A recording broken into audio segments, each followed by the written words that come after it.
Jimmy Graham is a veteran, U.S. Navy SEAL and retired protective officer for the CIA's Global Response Staff, and he is joining us tonight. Jimmy, thank you for your service on this difficult day. We appreciate your time. Thank you for having me. What is your reaction to the bloodshed today? It's horrible. You know, obviously this is, we knew this was coming. I've been interviewed this week several times, and we said one little spark is going to set this thing off, and unfortunately that happened today. The president said today that he will take the maximum steps necessary to protect our forces on the ground in Kabul. Also said this about the unfinished work. Take a listen. Not be intimidated. And I have the utmost confidence in our brave service members who continue to execute this mission with courage and honor to save lives and get Americans, our partners, our Afghan allies out of Afghanistan. You have been over in that region. How does today's attack impact the exit strategy and the safety of our remaining U.S. troops right now?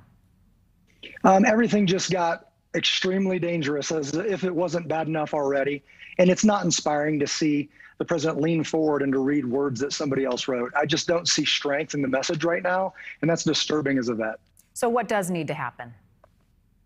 I think that right now we need to, the words, America's words must mean something. That was the president's words. They just don't. Coming out of a lot of the mouths right now, that honor, integrity, accountability, the things that are bigger than a timeline, we need to return to that, not just over there, but over here. We're fighting for our nation right now. We need people to stand up and get involved. Well, I want to share with you then what Republican Mitch McConnell said today. He called the attack on the service members sickening and enraging, saying that we need to redouble our global efforts to confront these barbaric enemies who want to kill Americans and attack our homeland. So having experienced the challenges that our U.S. troops are facing right now, how should the U.S. respond, not just in Afghanistan, but globally? Absolutely, with force. Everybody understands that we have to leave at some time, but you don't live like this. This is disgraceful. It's dishonoring to the military. Of course, you're going to say words that honor the military, maybe even throw in a Bible verse, but I don't feel it. You're not living that. You're saying it. I think people are sick of seeing that. You're saying these words, but I don't feel it. There's no, they're not genuine. That's us back here at home as well. So if this is the problem we allowed, the answer is we the people. It's the soldiers over there, and unfortunately, 13 of them are dead now. And it's us back home. We need to get involved, and this needs to be on the front burner again to get this fixed. What could the president have said today that would have resonated with you? I don't know that much would have resonated, because the interview started 3 years ago. We have a saying at my job, the interview started 3 years ago. You have to build that credibility, and he doesn't have it. So any words right now, you can play political games all day long, but when war breaks out and you're not ready for that, now it's transparent and people say, I don't trust you.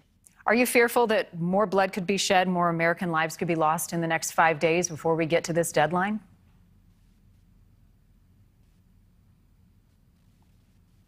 Absolutely. That's the main fear now. And then the second fear is that this follows us home. Obviously, when you leave in this fashion, it shows weakness. I was also in Benghazi 3 weeks prior to the attack that was depicted there. And if you have to leave, you must show strength at some time, to show that, hey, this is something that you don't do. You don't attack Americans or you're going to pay dearly. Jimmy, I read somewhere, though, that you did support leaving. So how should we have exited? Again, leaving in a position of strength. I don't ask the Taliban when I can leave, and I don't negotiate with them. This whole thing about their keen interest, or their interests are you dead. My interest is me alive.